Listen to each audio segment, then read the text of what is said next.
Hello students, welcome back to Hindi mirror channel. सभी students का Hindi mirror पर फिर से स्वागत है। अभी जो कंटेंट लेकर आए हैं BAHI, जो कि आपका पेपर होना है 26 में, 24 और 25 में आपका सोशलॉजी का पेपर है और 26 में आपका हिस्ट्री का पेपर है। तो आप तक कंटेंट पहुंच रहा है। आज आपके 3 पेपर हम अपलोड कर रहे हैं। इन 3 पेपर के थ्रू आपको पता चल जाएगा कि आपके पेपर का पैटर्न क्या है।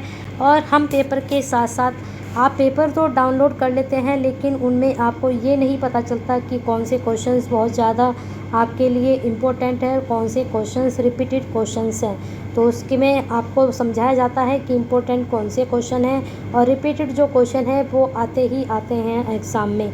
तो बने रहिए हिंदी मिरर के साथ। हिंदी मिरर आपका मार्गदर्शन हमेशा से करता आया है और हमेशा करता रहेगा, और आपको भी हिंदी मिरर के साथ हमेशा से जुड़े रहना है एक सब्सक्राइब और एक बेल आइकन हिट के साथ। तो कर लीजिए और वीडियो को ज़्यादा से ज़्यादा शेयर कीजिए, क्योंकि ये जो प्रीवियस क्वेश्चन पेपर हम आपके लिए लेकर आते हैं, बहुत से स्टूडेंट्स को वेबसाइट से डाउनलोड भी नहीं करना आता है। बहुत से स्टूडेंट्स ऐसे होते हैं जिनके पास बुक भी नहीं है। तो इन क्वेश्चंस के थ्रू जो आप तक पहुंच रहे हैं प्रीवियस क्वेश्चन पेपर, और साथ में आपको इम्पोर्टेंट बताए जा रहे हैं, तो इन स्टूडेंट जो क्वेश्चंस आपको बताए जाएंगे तो आप शेयर करेंगे। हो सकता है वो स्टूडेंट्स कहीं ना कहीं से गूगल से कहीं से उनकी तैयारी करके अपना एग्ज़ाम अटैम्प्ट कर पाएँ, और ये आपके एक शेयर करने से होता है। तो शेयर कीजिए, केयर कीजिए। चलिए पेपर आपको बता देते हैं। पेपर का नाम आधुनिक भारत का इतिहास, और 2022 ये दिसंबर में अभी लास्ट ईयर जो पेपर हुआ है वो आपका ये पेपर है। चलिए यहाँ पर देख लेते हैं किस प्रकार के क्वेश्चंस हिस्ट्री में आपके पूछे गए थे। पहला क्वेश्चन यहाँ पर पूछा गया, चतुर्थ आंग्ल मैसूर युद्ध के कारणों और परिणाम की व्याख्या कीजिए। हमेशा आप याद रखिएगा फर्स्ट से थर्ड यूनिट तक तीनों यूनिट बहुत इंपॉर्टेंट होती हैं। बीच की यूनिट भी काफ़ी इम्पोर्टेंट होती हैं, लेकिन फर्स्ट से थर्ड फोर्थ यूनिट तक बहुत ज़्यादा इम्पोर्टेंट होते हैं। वहाँ से क्वेश्चंस 100% पूछा जाता है, क्योंकि स्टार्टिंग होती है और कभी कभार बीच के सारी यूनिट गायब हो जाती है, लास्ट में पूछी जाती हैं। कई बार ऐसा होता है कि लास्ट की यूनिट गायब कर देते हैं, शुरू की यूनिट पूछ ली जाती हैं। लेकिन इतना आप ज़रूर याद रखिए, जो शुरू की यूनिट्स होती हैं वहाँ से क्वेश्चन ज़रूर ही आता है। तो यहाँ पर आप देख लीजिए, मैसूर युद्ध के कारण और परिणाम आपको करने हैं। एक चीज़ आपको बता देते हैं, आप सिर्फ टॉपिक पकड़ लिए। टॉपिक हमारा क्या है? चतुर्थ आंग्ल मैसूर युद्ध। अब यहाँ ये जो टॉपिक है ये 100% आपके एग्ज़ाम में पूछा जाएगा। अब यहाँ पर आपसे कारण भी पूछ सकते हैं, परिणाम भी पूछ सकते हैं, इसके अलावा और भी बहुत कुछ होगा इस वाली यूनिट में, तो उसको आप तैयार कर लीजिएगा, क्योंकि क्वेश्चंस में कुछ भी पूछ सकते हैं, लेकिन आपको पकड़ने हैं टॉपिक को पकड़ के तैयारी करनी है। चलिए नेक्स्ट क्वेश्चन देख लेते हैं। एक प्रशासक के रूप में राजा रणजीत सिंह का, अब रणजीत सिंह को जरूर पढ़ लीजिए। इनसे रिलेटेड जितना भी यूनिट में आपकी दिया गया है वो आप सारा पढ़ के जाइएगा। नेक्स्ट है औपनिवेशिक भारत में जनजातीय विद्रोह। अब यहाँ पर हमें क्या पढ़ना है? सिर्फ जनजातीय विद्रोह, ठीक है। चलिए आगे चलते हैं। ब्रिटिश भू राजस्व पद्धतियों एवं और भारतीय समाज पर उनके प्रभाव का आलोचनात्मक परीक्षण कीजिए।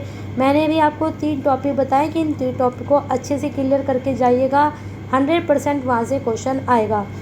नेक्स्ट है भारतीय राष्ट्रीय आंदोलन में प्रेस की भूमिका की विवेचना कीजिए। अब यह है सिर्फ प्रेस की भूमिका, ठीक है, इसको आप तैयार कीजिएगा बहुत अच्छे से।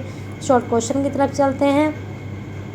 शॉर्ट क्वेश्चन में पूछा गया, आधुनिक भारतीय इतिहास के प्रमुख स्रोत। 100% तैयार कीजिएगा। लॉन्ग शॉर्ट में ये क्वेश्चन आपका रिपीटेड क्वेश्चन है, ये ज़रूर आएगा एग्जाम में। इस बार शॉर्ट में पूछा गया, हो सकता है इस बार आपसे ये लॉन्ग में पूछा जाए, तो 100% इसको तैयार करके जाइएगा। द्वैत शासन व्यवस्था के गुणों एवं दोषों की व्याख्या कीजिए। द्वैत शासन को पढ़ के जाइए, कुछ भी पूछ सकते हैं इसमें से भी। फिर है आपका द्वितीय आंग्ल मराठा युद्ध के कारणों परिणामों पर टिप्पणी लिखिए। तो कारण और परिणाम आपको ये बताने हैं। तो यहाँ हमने क्या फोकस करना है? द्वितीय आंग्ल मराठा युद्ध, ठीक है। चलिए आगे चलते हैं। ब्रिटिश अकाल नीति पर टिप्पणी लिखिए। फिर आगे ब्लैक होल घटना पर प्रकाश डालिए, बहुत इंपॉर्टेंट है, कर सकते हैं। वुड डिस्पैच बहुत इंपॉर्टेंट है। तो 5 से 6 टॉपिक मैंने आपको बता दिए, इंपॉर्टेंट है, इनको ज़रूर तैयार कीजिएगा। लॉर्ड डलहौजी के गोद निषेध नीति का आलोचनात्मक परीक्षण कीजिए। ब्रिटिश औपनिवेशिक अर्थव्यवस्था की प्रकृति पर एक टिप्पणी लिखिए। तो ब्रिटिश औपनिवेशिक अर्थव्यवस्था की जो प्रकृति है उसको आपको बताना है। और ऊपर आप देखिए यहाँ से क्वेश्चन आपका एक और पूछा गया है, इसको थोड़ा देखिए। ब्रिटिश अकाल नीति पर टिप्पणी लिखिए। फिर यहाँ पर आपका एक क्वेश्चन शायद ऊपर भी है, ब्रिटिश भू राजस्व पद्धति। ठीक है, तो ये इस तरह के जो क्वेश्चंस होते हैं, जिस तरह के जो टॉपिक होते हैं, क्वेश्चंस जो बनते हैं। चलिए अब नेक्स्ट पेपर पे चलते हैं। आपके 2022 का था, तो अब आपको दिखा देते हैं नेक्स्ट पेपर आपका। अब आपके लिए है 2019 का पेपर, ये आधुनिक भारत का इतिहास।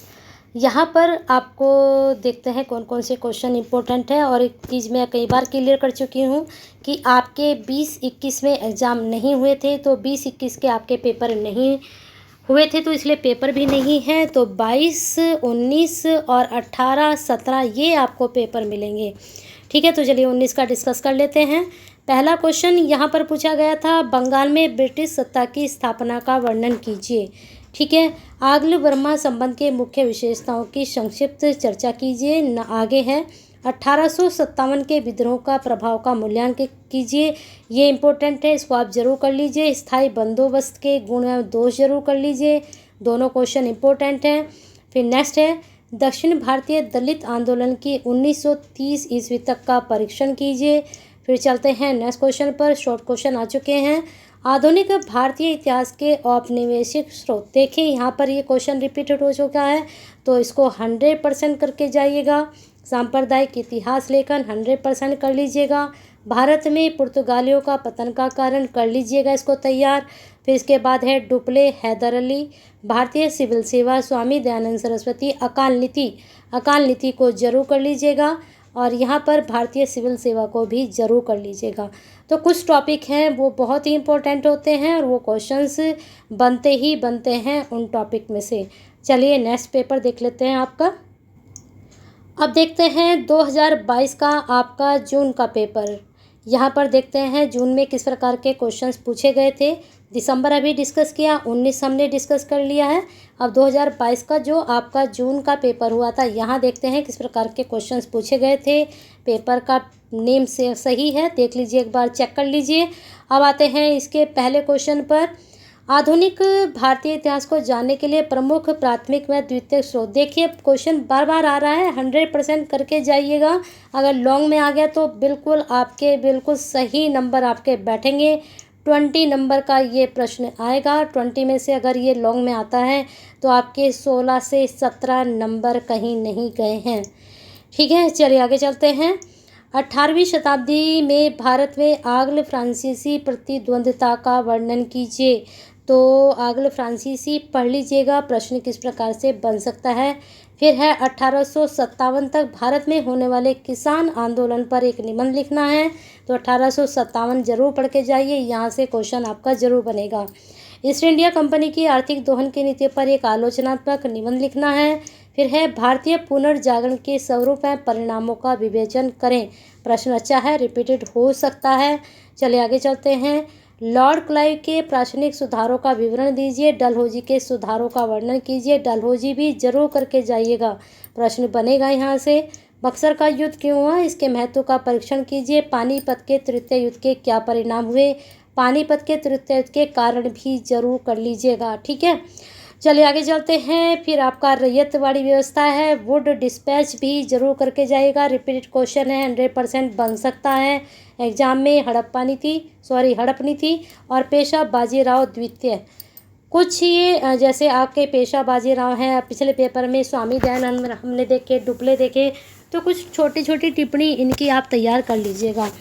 तो मुझे लगता है ये 3 पेपर आप तक पहुंच चुके हैं और कोशिश करेंगे और भी पेपर आप तक पहुंचाने की। तब तक आपको हिंदी मिरर के साथ बने रहना है और अपनी क्वेरीज के साथ साथ जो पेपर आपके हो चुके हैं उनका फीडबैक ज़रूर सेंड करें और शेयर ज़रूर कर दीजिए, क्योंकि आप जैसे स्टूडेंट्स ऐसी वीडियो का इंतज़ार करते हैं जैसे आपके लिए बेनिफिशियल हो सकता है आपके शेयर करने से किसी स्टूडेंट की आप भी हेल्प कर पाएँ। तो शेयर कीजिए, केयर कीजिए।